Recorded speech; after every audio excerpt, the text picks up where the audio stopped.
are almost at the end of our conference today, and the tech divide study that has been published by the Vodafone Institute has been cited several times, and one of the results was that especially Europeans are very skeptic about the future progress, innovation, and future technologies in general. Yeah. What is your answer to that? Why do you think this is the case? I'm not convinced that the study actually says that people are skeptic about technological change. I think, broadly speaking, people are very enthusiastic about it. They see the benefits, they want to capture those benefits. Largely, however, there are three concerns. One is the pace of change. Second is that they don't feel that governments are credible in promoting the change. And the third is that there is, of course, a flip side to technological advance, which could be anything from social media, the challenges for democracy, automation, the way it will affect how we work and what we work with and we work on. So I think there are a number of things where we do need to have responses, both from a government point of view and a corporate point of view in terms of the concerns. We need to be able to manage and steer the process because it's going so incredibly fast. And governments actually need to step forward in terms of digitizing their own services to the general public, and therefore build the necessary trust that governments are able to handle the process. Digital skills obviously is one of the core challenges. If you think about primary education, if you think about university education, do you think that the students in Europe have the right education to meet the demands of the future? Or? So I left university a long time ago, so I mean it's not that I have a first-hand experience that is any time actual on what's going on. What is seen persistently in studies, however, is that the university, both primary, secondary, tertiary education has not kept up with what is expected in terms of training the skills. And by the way, it's not only about the technical skills of coding or programming, which a lot of governments are talking about, improving the coding skills of pupils. It's also the fact that we need to understand how digital cuts across all subject matters and also leverage some of the humanities and social sciences and in terms of how they will contribute to digital society. So I don't think it's a one-size-fits-all in terms of focus more on natural sciences, focus more on coding or programming. I think we really need to review the entire educational sector because you will find a number of digital jobs popping up in, say, ethics. Ethical question around how to apply artificial intelligence, which could be a fascinating area to work in. So, I think what we need to do is to have a proper discussion. How do we review the educational systems? What are the type of skills that we need? We need to constantly upgrade it. Then, separate to that is how we work in the future. I'm personally not of the view that people will have long-time employment with one employer. There will be much more of a movable labor market. And that also requires quite some changes in the type of skills, including our students being trained in starting up a business, setting up a business, making it a successful business, being self-employed as opposed to being an employee. So there's quite a lot of things in my view. That's why digital skills, beyond sort of the narrow skill set that you have in a digital technology, we have to, in my view, have a discussion around whether education system prepares adequately young people for how the labor market and how the digital society will work.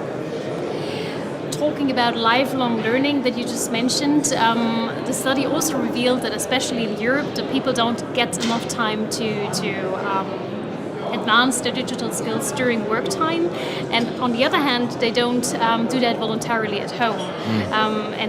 When we look at India and China, people do that more in the workplace and also more at home.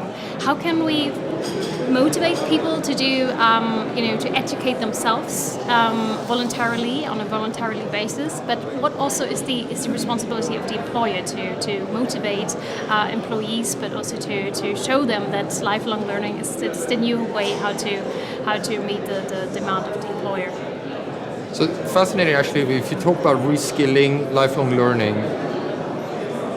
during already the Industrial Revolution and the building up of the welfare state, a key part of labor market policies was reskilling, retraining of workers as they moved from one industry that was going through structural adjustment into another more productive industry. The problem is that the pace by which we're doing that right now is probably not comparable to what we have experienced in the past. So I personally think that employers need to step up in partnership with governments to invest much more in retraining. If you look at the demographic situation of Europe on top of it, we simply cannot afford that people have their skill set being redundant at the age of 52. In reality is for the functioning of our economy and for the payment of our welfare systems, we need for people to work longer throughout their lifespan, which means that they also need to have a constant upgrading of their skills.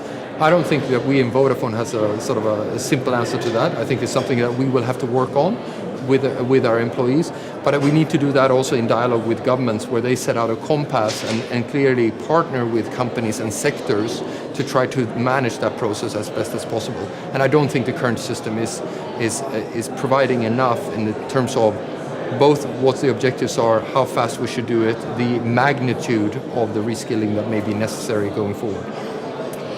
One question about women, girls. The study also revealed that women are as excited as men about the future, about digitization, but are much less educated in that field. How can we motivate women, and especially girls, at an earlier age to keep up, to get skills in that area and to be able to work in the tech sector? So there's a lot of discussion around the fact that, I mean, to some extent we have an extension of how we set up our industrial sector, where largely engineering, STEM was for men, natural sciences were predominantly men, and social sciences, humanities were predominantly women. That type of artificial boundary, particularly when you talk about a digital society, that needs to leverage a lot of other skill sets than just purely the engineering side. Actually, I think we do need to invest very heavily in making sure that women are part of the journey. Part of that is also all companies need to be better to have targeted products and services like we have in Vodafone for women, to make sure that not only them as an employee base, but actually from the point of view of a segment are fully brought on board, and that they contribute in the co-creation of the new services that is needed. So this is a huge societal cost. If we failed on this one, we basically put 50% of our labor force outside what is the major transformation for our prosperity in the future. So there's not going to be any simple answer, in my view, since considering how we built our industrial sector, which was quite divisive in terms of the gender participation, we really need to reset how we do that. I don't have simple answers to that. I think that's a $1 million question. However, as a father of a daughter, I'm really worried about it. Okay. I think this is something where I just don't know. How do you create the curiosity? But it's also to stop talking about digital as a sector. Digital will permeate every aspect of our life, which means that the skill set, if my daughter chooses to be focused on something which is non-tech in her life, there's still a huge opportunity for leveraging digital into a non-tech area, in which case she still needs to be brought on a journey of digital skills upgrading.